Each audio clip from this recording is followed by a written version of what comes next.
السلام علیکم پیارے دوستو، سب سے پہلے ویڈیو کو لائک کر دیں، چینل کو سبسکرائب نہیں کیا تو سبسکرائب کر دیں۔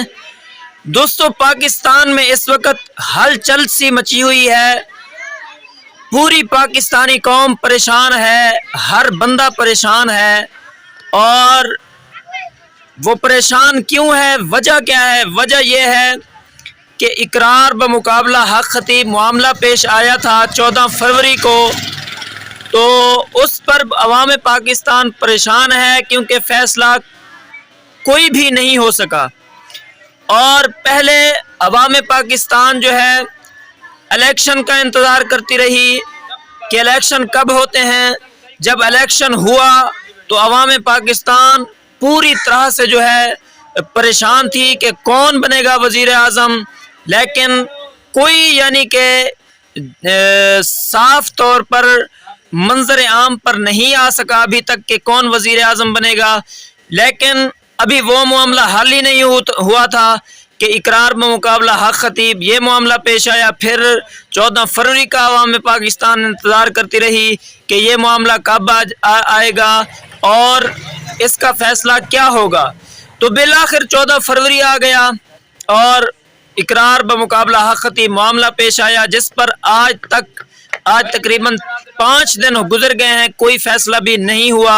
اقرار کی ٹیم کہتی ہے کہ ہم سچے ہیں، ان کے پلیٹ فارم پر، ان کے چینلز وغیرہ پر حق خطیب کے خلاف خبریں چلائی جا رہی ہیں کہ وہ جھوٹا ہے، اور حق میڈیا پر جو ہے یہی خبریں چل رہی ہیں کہ اقرار جھوٹا ہے۔ عوام پاکستان میں ہلچل مچی ہوئی ہے کہ اونٹ آخر کس کروٹ بیٹھتا ہے اور کون جو ہے وہ سچا نکلتا ہے، کون حق پر ہے، کون جھوٹا ہے، کون فراڈ کر رہا ہے۔ یہ عوام پاکستان میں اس وقت تک جو ہے ہلچل مچی ہوئی ہے۔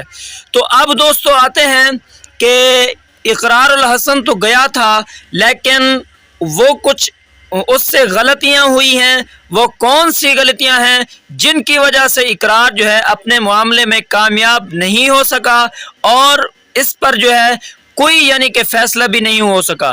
تو آئیے میں آپ کو بتاتا ہوں کہ اقرار سے کون سی بڑی بڑی غلطیاں ہوئی ہیں۔ سب سے پہلی بڑی غلطی اقرار نے یہ کی کہ جب وہ گیا تھا تو ساتھ اپنے ڈاکٹرز لے جاتا، 3-4 بڑے تاکہ ان کو کوئی موقع بھی نہ ملتا ڈاکٹر وغیرہ کا بلانے کا۔ اور دوسرے نمبر پر جو اس نے بڑی غلطی کی ہے کہ وہ اپنے ساتھ علماء اہل سنت کے 5-10 بڑے علماء لے جاتا، کیونکہ سنا ہے کہ حق خطیب جو ہے وہ سادات کی، علماء کرام کی جو ہے احترام اور عزت کرتا ہے، تو اسی لیے اس نے اپنے ساتھ کوئی علماء بھی لے جانے تھے، مشائخ عظام لے جانے تھے۔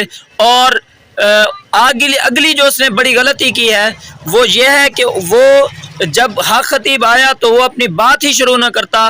اس نے کہنا تھا کہ میں اپنی بات کو ایک کمرے میں بیٹھ کر کسی علیحدہ جگہ جہاں کوئی رش نہ ہو، شور نہ ہو، لائیو ٹیلی کاسٹ، تمہارے بھی کیمرے ہوں، ہمارے بھی کیمرے ہوں، ہم بات کریں گے علیحدہ کمرے میں، ایک علیحدہ جگہ میں جہاں کوئی معاملہ پیش نہ ہو، کوئی گڑبڑیشن نہ ہو۔ تو دوستو یہ بڑی غلطیاں اقرار سے ہوئی ہیں، جس کی وجہ سے ابھی تک معاملہ کوئی بھی یعنی کہ نتیجے تک نہیں پہنچا۔ تو اس پر جو ہے حق خطیب بھی یہ اس کو سوچنا چاہیے تھا کہ اس پر بہت جو ہے بڑا اعتراض ہے، بڑا چیلنج ہے کہ اس کو لوگ فراڈیا اور جھوٹا کہہ رہے ہیں، تو اس کو چاہیے تھا کہ وہ ایک علیحدہ جگہ میں، علیحدہ کمرے میں ان کی بات سنتا اور اپنے جواب دے کر اپنے آپ کو سچا ثابت کرتا۔ تو یہ بڑی غلطیاں جو ہیں اقرار نہ کرتا تو سارے نتائج سامنے آ جاتے، لیکن ابھی تک معاملہ حل نہیں ہوا۔ تو عوام پاکستان کا مطالبہ ہے کہ دوبارہ میدان لگنا چاہیے، ایک نئی تاریخ کے ساتھ، ایک مثبت طریقے سے اور منظم طریقے سے، پرعزم اور بالکل بہترین طریقے سے صاف شفاف جو ہے انٹرویو کیا جائے، جس میں تمام تر حقائق عوام پاکستان کے سامنے کھل کر سامنے آ جائے۔ اللہ پاک ہمارے ملک میں بہتری فرمائے۔